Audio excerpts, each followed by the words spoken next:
Hello दोस्तों, एक बार फिर से स्वागत है आपका मेरे यूट्यूब चैनल पर। आज हम बात करेंगे पीजीटी बायोलॉजी एग्ज़ाम 2019 की। ये एग्ज़ाम जो है 1 फरवरी 2019 को हुआ था। इस वीडियो में हम इस एग्ज़ाम के 30 क्वेश्चंस को ले रहे हैं और हमने एक क्वेश्चन में आने वाले सभी ऑप्शंस का आंसर देने की कोशिश की है यहाँ पर। साथ ही साथ मैं रिक्वेस्ट करूँगा कि पूरा वीडियो अवश्य देखिएगा और कमेंट और लाइक ज़रूर कीजिएगा। साथ ही मेरे चैनल को सब्सक्राइब अवश्य कीजिएगा। तो चलिए शुरुआत करते हैं। सबसे पहले हम क्वेश्चन 1 देखते हैं जो आया हुआ है। Pettenkofer's apparatus is used to determine the rate of, option है ट्रांसपिरेशन, फोटोसिंथेसिस, रेस्पिरेशन और फोटो रेस्पिरेशन। आइए इसका आंसर देख लेते हैं हम। आंसर है इसका सी यानी respiration. Max von Pettenkofer was discovered it in 1860s. This apparatus is used for the measuring and analysis the products of respiration. जैसे कि हम जानते हैं रेस्पिरेशन में हम CO2 और वाटर दोनों रिलीज़ करते हैं, तो उसके मेजरमेंट के लिए 1860 में पेटेंट काफर्स ने इस apparatus का यूज़ किया था। ये काफ़ी बड़ा उपकरण था। इसके अंदर देखिए नीचे की साइड में व्यक्ति बैठता है और उसके बाद में उसके द्वारा पर यूनिट टाइम में कितनी CO2 और वाटर रिलीज होता है उसका मेजरमेंट किया जाता है। आइए अब रीड कर लेते हैं हम question number 2। All flightless birds belong to super order. यहाँ 4 ऑप्शन हमारे पास में है। आइए इसका आंसर देख लेते हैं हम। All extant flightless birds belong to the superorder Ratitae और Palaeognathae which falls under the subclass Neornithes of the phylum Aves. तो ये पक्षियों का ऐसा ग्रुप है जिसमें जो पक्षी उड़ नहीं पाते हैं उनको रखा गया है। इसमें शुतुरमुर्ग वगैरह आते हैं। तो यहाँ पर हमारा सी आंसर ठीक है। आइए अब देख लेते हैं question number 3। Nilgiri biosphere reserve is located इन। यहाँ 4 ऑप्शन दे रखे हैं हमारे। 4 में से जो हमारा राइट आंसर है वो डी है, यानी तमिलनाडु, केरला और कर्नाटका ओनली। आइए थोड़ा सा इसके बारे में पढ़ लेते हैं। The Nilgiri biosphere reserve encompass parts of Tamil Nadu, Kerala and Karnataka. The Nilgiri Biosphere Reserve was the first biosphere reserve in India, established in year 1986. कभी कभी इसकी डेट भी पूछ ली जाती है कि ये कब एस्टेब्लिश हुआ था। The total area of the Nilgiri Biosphere Reserve is 5,520 square kilometre. तो आइए दोस्तों क्वेश्चन नंबर 4 देख लेते हैं। Modified form of Zoya larva is. इसमें 4 ऑप्शन दिए हुए हैं। जो जोया लार्वा होता है उसकी मॉडिफाइड फॉर्म कौन सी है?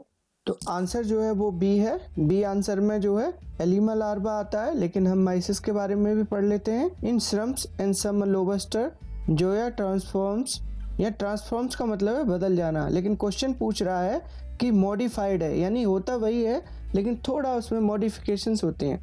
तो ये हमारा पहला आंसर ठीक नहीं है। तो transforms into माइसिस that resemble माइसिस in general features. दूसरा जो ऑप्शन है जो कि सही आंसर है, इन सम लोबस्टर्स सच एज स्केला जोया ये स्लाइटली डिफरेंट। देखिए है जोया ही लेकिन स्लाइटली डिफरेंट है, यानी उसमें अब मॉडिफिकेशन है, ट्रांसफॉर्म नहीं है। And is called Aleema larva. तो यही हमारा आंसर ठीक है। इसके अलावा जो साइप्रस लार्वा है, in subclass ostracoda and cirripedia the nucleus larva changes into cypris. यहाँ चेंजेस दिखाई दे रहे हैं। देखिए इसी तरीके से मेगलोपोआ लार्वा में अगर देखें, इन क्रेप्स जोया इज ट्रांसफॉर्म्ड। यहाँ पर भी ट्रांसफॉर्म्ड हो रहा है मेगालोपा में। तो इस तरीके से राइट आंसर जो है वो बी है, एलिमा लार्वा। अब हम क्वेश्चन नंबर 5 देख लेते हैं। Completely free movement of fishes between fresh and marine water without the purpose of breeding.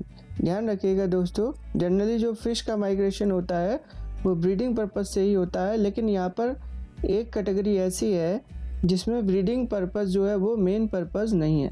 तो आइए आंसर देख लेते हैं। इसका आंसर है इसका B, amphidromous migration is not for breeding. यही बी आंसर है दोस्तों।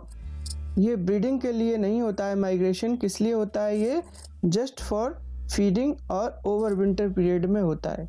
तो जो फिशेज होती हैं वो फीडिंग के लिए और ज़्यादा सर्दी पड़ने पर इस तरीके का माइग्रेशन प्रदर्शित करती हैं। इसके अलावा अदर ऑप्शन देख लेते हैं हम, जो दो दे रखे हैं वो क्यों नहीं है ये भी देख लेते हैं। दूसरी जो फिशेज हैं कैटाड्रोमस, ये जो वर्ड है कैटाड्रोमस, ये applied to the migratory behaviour of fish that spend most of their lives in fresh water but travel in the sea in order to breed. तो ये ब्रीड के लिए अदर जगह माइग्रेशन करेंगी, यानी सी में माइग्रेशन करेंगी। इसी तरीके से एंड्रोमस हैं, ये जो एंड्रोमस है इसका मतलब है माइग्रेटरी बिहेवियर इनका भी है।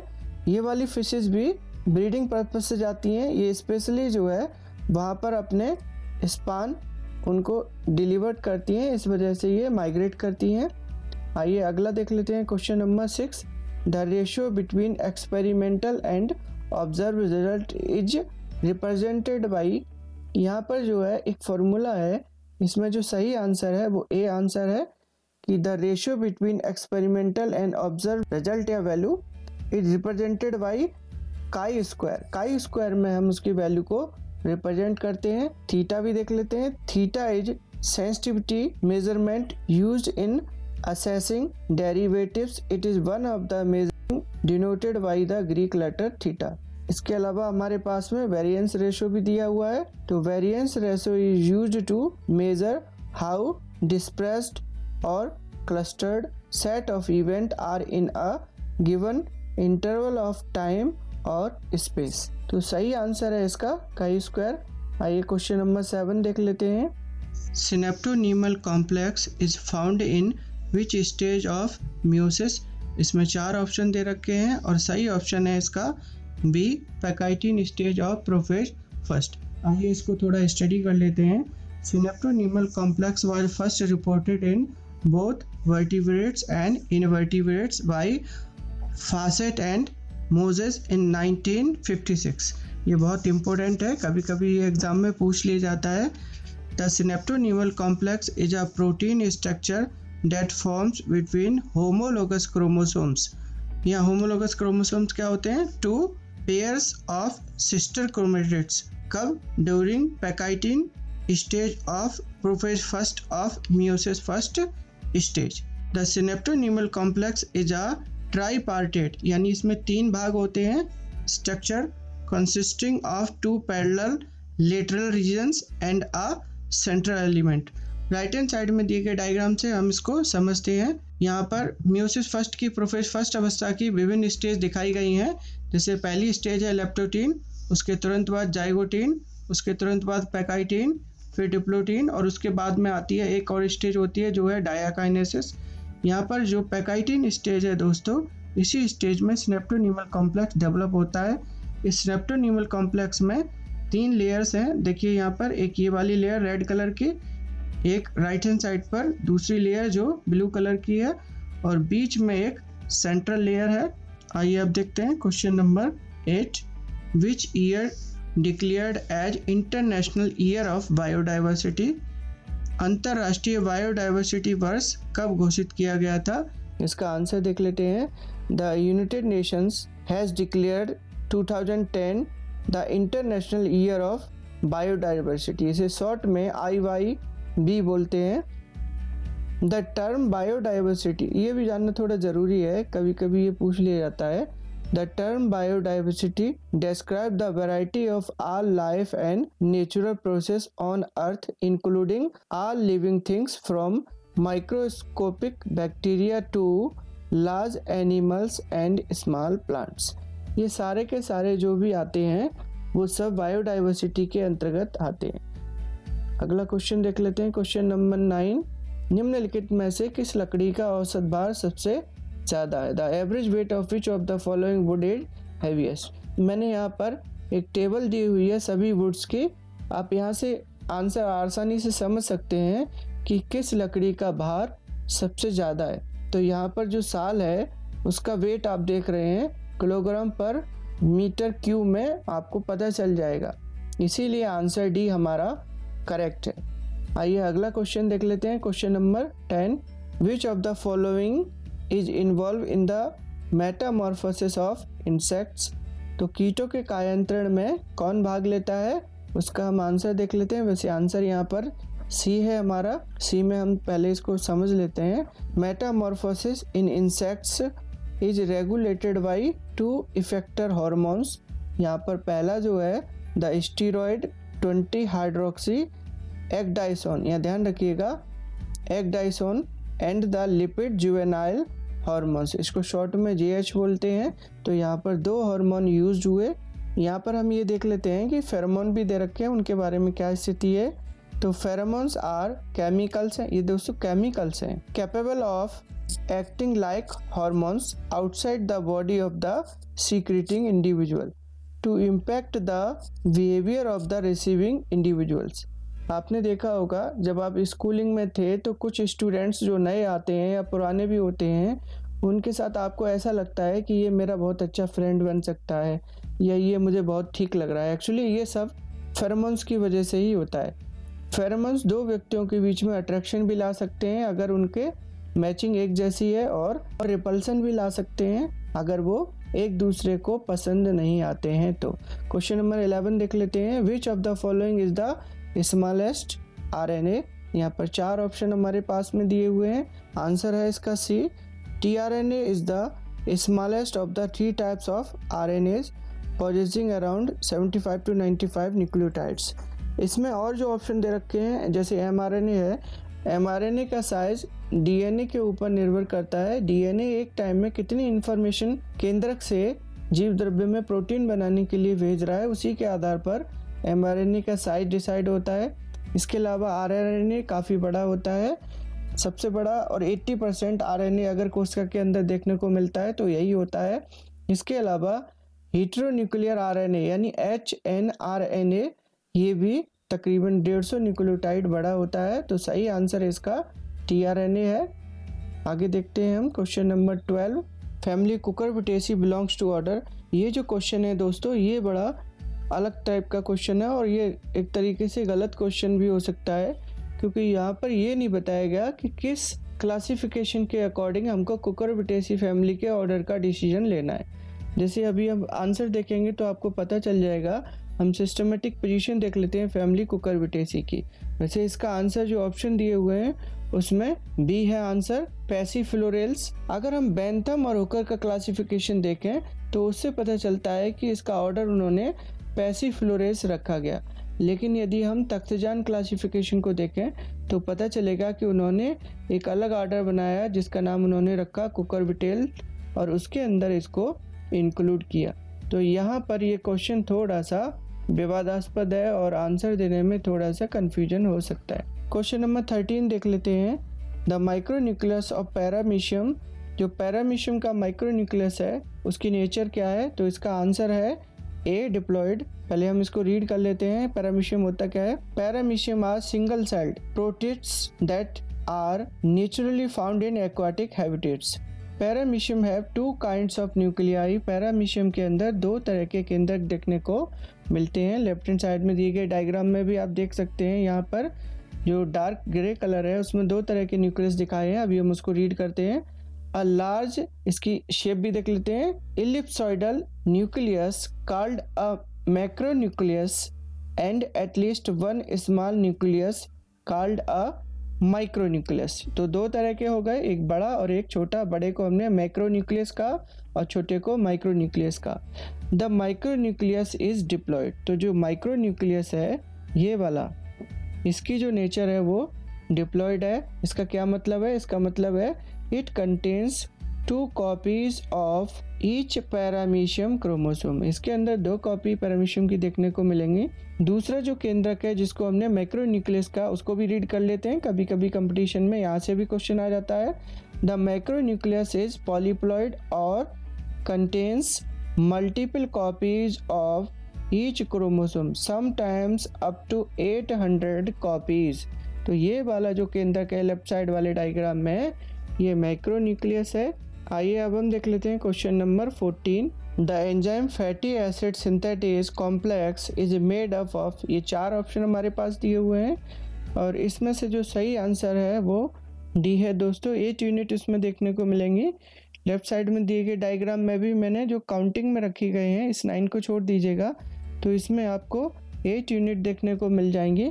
Fatty acid synthetase is a multiple enzyme protein that catalyse fatty acid synthesis. तो ये फैटी एसिड के सिंथेसिस में एंजाइम पार्टिसिपेट करता है। It is not a single enzyme but a whole enzymatic system composed of 2 identical monomers. नीचे की side में आप देख रहे हैं अल्फा सब यूनिट और बीटा सब यूनिट दिखाए हैं, ये इसके मोनोमर हैं। The whole enzyme complex is made up of 8 units. तो इसमें 8 यूनिट देखने को मिलेंगी। आइए क्वेश्चन नंबर 15 देख लेते हैं। Conjoint bicollateral open vascular bundle are found in the stem of. इसका आंसर देख लेते हैं दोस्तों। इसका आंसर है A cucurbitaceae family. Conjoint collateral and open vascular bundle are found in the members of family cucurbitaceae. क्या होते हैं ये सब वो देख लेते हैं। सबसे पहले हम कंजॉइंट देखेंगे। यहाँ पर हमें एग्जाम्पल भी दिया हुआ है कुकुरबिटेसी स्टेम का, वो भी हम अभी पढ़ेंगे। In conjoint vascular bundle xylem and phloem are arranged together in same radius. तो एक ही रेडियस पर, अब जैसे रेडियस में क्या होता है, हम इस तरीके से एक राउंड बनाते हैं। तो ये जो राउंड है, इस राउंड पर कोई यहाँ मिल रहा है, यहाँ मिल रहा है, यहाँ मिल रहा है, इसका मतलब है कि सब एक ही रेडियस पर देखने को मिल रहा है। तो अगर हम यहाँ लेफ्ट हैंड साइड में दिए गए डायग्राम में एक राउंड अप इस तरीके से खींचते हैं तो आपको पता चलेगा कि एक ही रेडियस पर आपको जाइलम और फ्लोएम दोनों देखने को मिलेंगे। तब ऐसी कंडीशन में हम कहेंगे कंजॉइंट वैस्कुलर बंडल। स्टेम में ऐसे देखने को मिलते हैं। Conjoint vascular bundle xylem and phloem lie in the same radius. ठीक है, एक ही रेडियस पर जाइलम और फ्लोएम देखने को मिलेंगे। बाइकोलेटरल क्या होते हैं? Xylem is located in middle and there are 2 patches of phloem and cambium tissue at each side. यहाँ पर ध्यान देने वाली बात है, बीच में आपको जाइलम मिलेगा। लेफ्ट हैंड साइड में डायग्राम पर ध्यान दीजिएगा। तुरंत बाद दोनों साइड में आपको कैम्बियम देखने को मिलेगी और कैम्बियम के बाहर आपको फ्लोएम दोनों साइड में देखने को मिलेंगे। तो अगर आप सीक्वेंस देखेंगे ध्यान से, नीचे आइएगा फिर से पढ़ने के लिए। दस the vascular bundle will have outer phloem, यानी सबसे बाहर फ्लोएम मिलेगा, फिर आउटर कैम्बियम, आउटर की साइड में कैम्बियम, उसके बाद में जाइलम, फिर इनर कैम्बियम और उसके बाद में फिर से इनर फ्लोएम। तो जो टिश्यूज हैं उनके लगने का क्रम यही होगा, आउटर टू इनर। तो आउटर में फ्लोएम और सबसे इनर में भी फ्लोएम। आइए अब देख लेते हैं question number 16। The book origin of species was published in. इसमें कई सारी डेट्स दे रखी हैं, आपको उनमें से एक सिलेक्ट करना है। द ओरिजिन ऑफ स्पीसीज, ये इसका बुक का नाम है। इसके अलावा इसका दूसरा नाम भी है, origin of species by means of natural selection. इसको एक और नाम से जाना जाता है, the preservation of favoured races in the struggle for life, published on 24 November 1859. It was a work of scientific literature by Charles Darwin that is considered to be foundation of evolutionary biology. Evolutionary biology में Charles Darwin का बहुत बड़ा योगदान है। जिस समय Mendel मटर पर अपने प्रयोग कर रहे थे, उस समय ही चार्ल्स डार्विन ने अपने इवोल्यूशन पर कई सारे एक्सपेरिमेंट्स पब्लिश किए, जिसकी वजह से मेंडल का वर्क भी डाउन हो गया और दब गया वो उस समय। अगला पॉइंट पढ़ देते हैं। Darwin's book introduced the scientific theory that populations evolve over the course of generations through a process of natural selection. आइए अगला क्वेश्चन देख लेते हैं, question number 17। In the seismonastic movement of mimosa pudica, जिसको कि हम टच मी नॉट प्लांट कहते हैं, लीव्स इन्वॉल्व इन, ऑप्शन है osmotic pressure, turgor pressure, wall pressure और डिफ्यूजन प्रेशर डेफिसिट।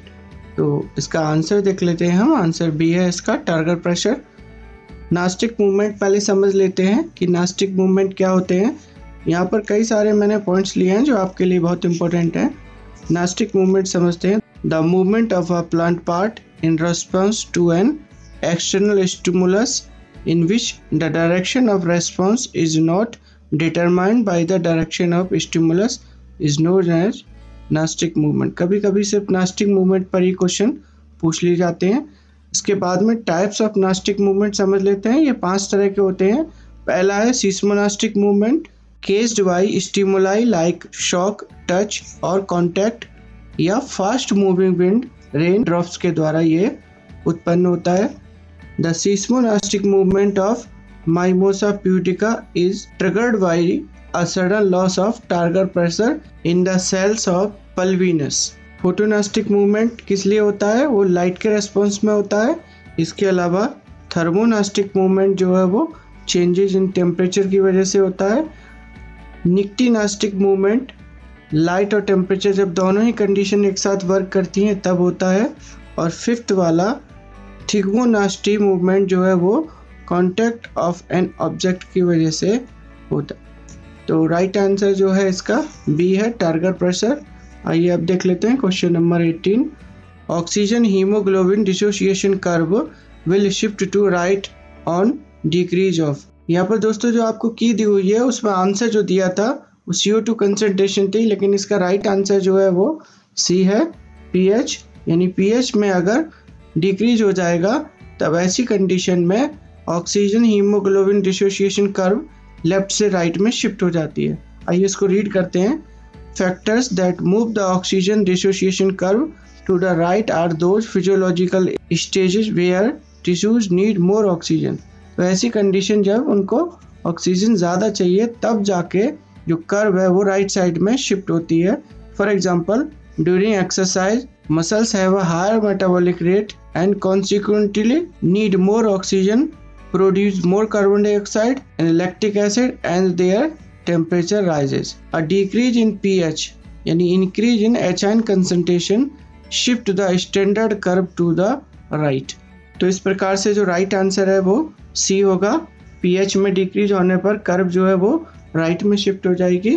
अब हम देखते हैं question number 19। Which of the following is non-coding RNA? यानी ऐसा RNA जो किसी भी प्रकार की प्रोटीन का सिंथेसिस या निर्माण नहीं करता है, वो कौन सा है? तो आंसर देख लेते हैं। इसका आंसर डी है। उपरोक्त सभी यानी ये सारे के सारे नॉन कोडिंग RNA ही हैं। आइए इसको थोड़ा रीड करते हैं और एक्स्ट्रा क्वेश्चन समझ लेते हैं। अ नॉन कोडिंग RNA यानी ncRNA is an RNA molecule that is not translated into a protein. तो ऐसा RNA जो प्रोटीन में कन्वर्ट नहीं होता है या प्रोटीन सिंथेसाइज नहीं करता है वो नॉन कोडिंग RNA कहलाता है। Non coding RNA include transfer RNA यानी tRNA, राइबोसोमल RNA यानी rRNA, as well as small RNAs such as micro RNAs, siRNAs, piRNAs, snORNAs, snRNAs, exRNAs, scRNAs और ncRNAs सच एज एग्जिस्ट।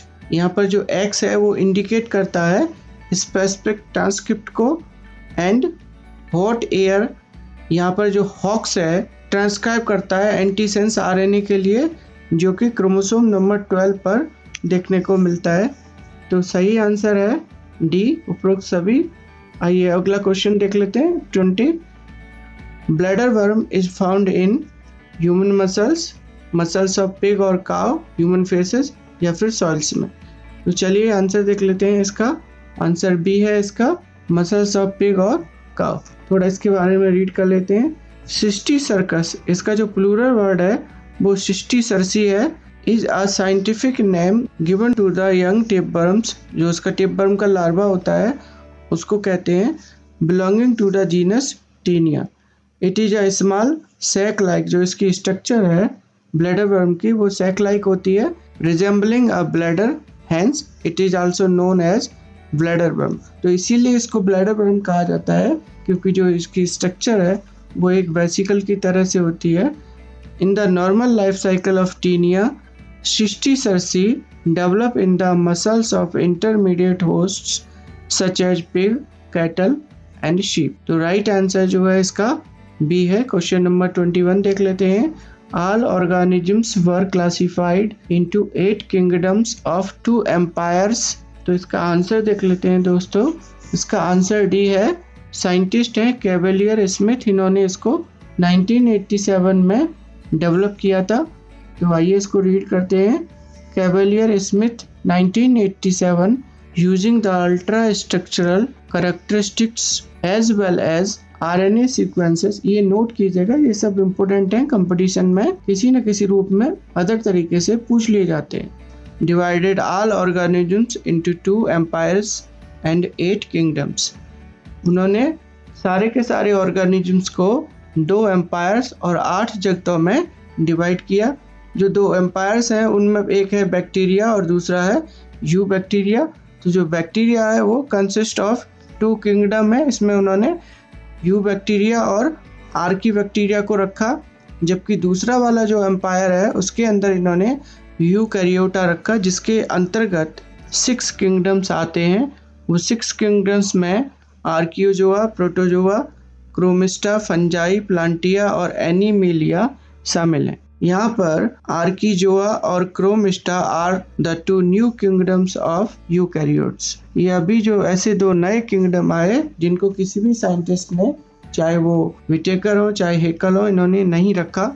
इसके अलावा जो question में other option दे रखे हैं, जैसे R.H. विटेकर है, इन्होंने 1969 में 5 किंगडम क्लासिफिकेशन दिया था। ई हेकल ने 3 किंगडम क्लासिफिकेशन सिस्टम दिया था। और इसके अलावा कार्ल्स वूज ने 1990 में 3 डोमेन सिस्टम दिया था। तो आशा करता हूँ कि आपको सारे पॉइंट्स के बारे में समझ में आ गया होगा। क्वेश्चन नंबर 22 देख लेते हैं अब। Primitive streak in development of chick embryo is formed after incubation of। चूजे के भ्रूण विकास में प्राथमिक रेख ऊष्मायन के कितने घंटे बाद बनती है? तो आइए इसका आंसर देख लेते हैं। लेफ्ट हैंड साइड में दिए गए डायग्राम को भी बड़ा ध्यान से देखिएगा। ये जो यहाँ पर घूम रहा है यही प्रिमिटिव स्ट्रीक है। ये यहाँ से लेके यहाँ तक की संरचना है और ये चिक एम्ब्रियो में अभी आप इसको देख रहे हैं। आइए आंसर को रीड कर लेते हैं। The primitive streak is a structure that forms in the blastula during the early stage of avian, यानी पक्षी होते हैं जैसे कि चिक एक पक्षी है, reptilians and mammalians embryonic development. In the development of chick embryo the primitive streak is formed after 18 hours of incubation। तो incubation के 18 घंटे बाद primitive streak देखने को मिल जाएगी। The presence of the primitive streak will establish bilateral symmetry, determine the site of gastrulation and initial germ layer formation। तो यहीं से gastrulation की शुरुआत होगी, साथ ही साथ जर्म लेयर, एक्टोडर्म, मेसोडर्म और एंडोडर्म का डेवलपमेंट भी होगा। आइए क्वेश्चन नंबर 13 देख लेते हैं। Which of the following genus has been divided into 2 sub genre named हैप्लोजाइलॉन और डिप्लोजाइलॉन। ऑप्शन देख लेते हैं। Cycas, pinus, ephedra, psilotum. तो इसका आंसर देख लेते हैं दोस्तों। आंसर इसका बी है, पाइनस। द जीनस पाइनस, जो कि फैमिली पाइनेसी के अंतर्गत आता है, is generally divided into 2 sub genre. जो पहला जेनरा है उसको हम स्ट्रोबस बोलते हैं, इसका दूसरा नाम जो है वो हैप्लोजाइलॉन है, इसको हम सॉफ्ट पाइन्स भी कहते हैं, विद 1 वेस्कुलर बंडल पर लीफ। ऐसे पौधों की लीव्स में केवल एक ही वेस्कुलर बंडल देखने को मिलता है, जबकि जो दूसरा जेनरा है जिसको कि हम पाइनस कहते हैं या फिर डिप्लोजाइलॉन या फिर हार्ड पाइन्स भी कहते हैं, उसके अंदर हमको 2 वेस्कुलर बंडल पर लीफ देखने को मिल जाएंगे। पाइनस इसी के अंतर्गत आता है दोस्तों। आइए अगला क्वेश्चन देख लेते हैं 24 number. Which of the following is not a halophyte. यहाँ पर कई सारे ऑप्शन दिए हुए हैं, हमने सबको यहाँ रीड करने की कोशिश की है। तो आइए आंसर देख लेते हैं। इसका आंसर जो है वो डी है, ई कॉर्निया क्रेसिपीस। ये जो है हेलोफाइट नहीं है। पहले समझ लेते हैं हेलोफाइट क्या होते हैं। A halophyte is a salt tolerant plant that grows in soil or waters of high salinity। तो हेलोफाइट हमको कहाँ देखने को मिलेंगे? जहाँ की सॉइल में साल्ट्स की कंसंट्रेशन ज़्यादा होती है। अब हम डी ऑप्शन को रीड करते हैं, जो हमने ये जाना कि ये साल्ट लविंग प्लांट नहीं है। ई कॉर्निया, जो कि ऑप्शन डी है, commonly called water hyacinth, it is a free floating aquatic plant. ये जो है हेलोफाइट नहीं है, बल्कि ये एक फ्री फ्लोटिंग एक्वाटिक प्लांट है। इसके अलावा और बकाया जो हैं वो सारे के सारे ही हेलोफाइटिक प्लांट हैं। Distichlis striata is a species of grass known by several common names including seashore saltgrass, Iceland saltgrass या फिर desert saltgrass। It is extremely salt tolerant। तो इसीलिए ये एक हेलोफाइट हो गया। दूसरा जो ऑप्शन दिया हुआ है क्वेश्चन में आर्टिमिशिया ट्राइडेंटेटा, ये जो दूसरा ऑप्शन है commonly called big sagebrush, great basin sagebrush और लोकली सिंपली सैगब्रुश भी इसको कह देते हैं, is an aromatic shrub from the family asteraceae. और जो लास्ट ऑप्शन है ऑप्शन सी यानी राइजोफोरा, इसके बारे में तो आप अच्छे से जानते होंगे, ये बहुत सारे कॉम्पिटिशन्स में यहाँ से क्वेश्चन आते हैं। तो Rhizophora is a genus of tropical mangrove trees sometimes collectively called true mangroves. Basically यही जो प्लांट्स हैं वो ऐसी दलदली ज़मीन में देखने को मिलते हैं जहाँ पर साल्ट का कंसंट्रेशन ज़्यादा रहता है। इन प्लांट्स की रूट जो है वो भूमि से बाहर की ओर निकल आती है रेस्पिरेशन के लिए। यहाँ से भी क्वेश्चन पूछ लिया जाता है। आइए अब हम अगला क्वेश्चन देख लेते हैं 25। Which era is regarded as the age of mammals. ये चार हमको ऑप्शन दिए हुए हैं और इसमें जो राइट ऑप्शन है वो है सीनोजोइक एरा यानी ऑप्शन नंबर डी। आइए देख लेते हैं। सीनोजोइक एरा, इसको हम एज ऑफ मैमल्स कह रहे हैं। इसके अलावा हम अब एक एक करके ऊपर से ऑप्शन भी देखते चले जाएंगे कि उनमें क्या खास बात देखने को मिलती है। तो सबसे पहले जो प्री-कैम्ब्रियन एरा है, it ranges from the formation of earth about 4.6 billion years ago to the beginning of Cambrian period. तो इसका जो टाइम पीरियड है वो प्री-कैम्ब्रियन एरा का वो कैम्ब्रियन पीरियड से ठीक पहले तक है। दूसरा जो ऑप्शन है पेलियोजोइक एरा, उसको देख लेते हैं। Sudden appearance of nearly all of the invertebrates. इस एरा में लगभग सभी प्रकार के इनवर्टिब्रेट्स का डेवलपमेंट हो गया था। मीसोजोइक एरा की अगर हम बात करते हैं तो द एज ऑफ रेप्टाइल्स या फिर द एज ऑफ डायनासोर्स के नाम से इस एरा को जाना जाता है। आइए अगला क्वेश्चन देख लेते हैं। Question number 26। Pyramid of energy in pond ecosystem is always. तो जो तालाब का पारिस्थितिक तंत्र है उसमें ऊर्जा का पिरामिड किस तरीके का प्राप्त होगा? उल्टा, पहले उल्टा फिर सीधा, केवल सीधा या उपरोक्त में से कोई नहीं। तो आइए इसका आंसर देख लेते हैं। आंसर है इसका सी यानी अपराइट ओनली। देखिए बेसिकली जो एनर्जी है वो हमेशा प्रोड्यूसर्स में ज़्यादा होती है और प्रोड्यूसर्स कहीं के भी हों उनमें हमेशा एनर्जी ज़्यादा होगी। और जो पिरामिड बनता है उसमें जो बेस है उसमें हमेशा प्रोड्यूसर्स को ही रखा जाता है। आइए आंसर को रीड कर लेते हैं। Ecological pyramid is the graphic representation of the numbers, biomass and energy of the successive trophic levels of N ecosystem. तो ये पिरामिड्स जो है वो तीन तरह के हैं, नंबर पिरामिड, बायोमास पिरामिड और एनर्जी पिरामिड। चार्ल्स एल्टन 1927, यहाँ से क्वेश्चन आ जाते हैं दोस्तों। Charles Elton 1927 developed the ecological pyramids and are therefore also termed as Eltonian pyramids. तो जो इकोलॉजिकल पिरामिड्स हैं उनको इस नाम से भी जाना जाता है। An energy pyramid is a graphical representation showing the flow of energy at each trophic level in an ecosystem. तो जो हमारा एनर्जी पिरामिड है वो प्रत्येक ट्रॉफिक लेवल पर एनर्जी की कंसंट्रेशन को डिसाइड करता है और जैसे जैसे एनर्जी कम होती जाएगी वैसे ही पिरामिड ऊपर से सकरा होता चला जाएगा। अगला पॉइंट पढ़ लेते हैं। Pyramid of energy is the only type of ecological pyramid which is always upright. मैं अभी आपसे यही बोल रहा था, क्यों? As the energy flow in an ecosystem chain is always unidirectional. तो जो एनर्जी का फ्लो है वो एक ही डायरेक्शन में होता है। सोलर सिस्टम से सबसे पहले एनर्जी ऑटोट्रॉफ्स यानी प्रोड्यूसर एब्जॉर्ब करते हैं, तो उनके अंदर सबसे ज़्यादा एनर्जी होती है। उसके बाद में प्राइमरी कंज्यूमर, सेकेंडरी कंज्यूमर और टर्शरी कंज्यूमर, इनमें एनर्जी लेवल जो है वो स्लोली डाउन होता चला जाता है। इसी वजह से एनर्जी पिरामिड हमेशा सीधा बनता है और ये सभी इकोसिस्टम्स में सीधा ही पाया जाता है। आइए अगला क्वेश्चन देख लेते हैं। Question number 27। जीनोबायोटिक्स रिफर्स टू, इसमें ऑप्शन दे रखे हैं, एंडेंजर्ड पॉइजन्स, एंटीबॉडीज, वैक्सीन्स या एक्सोजीनस पॉइजन्स। आइए आंसर देख लेते हैं इसका। आंसर डी है इसका, एक्सोजीनस पॉइजन्स। पहले समझ लेते हैं जीनोबायोटिक्स क्या होते हैं।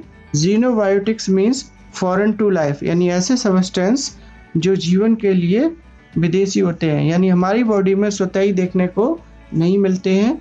It is a term applied to many recalcitrant organic chemicals.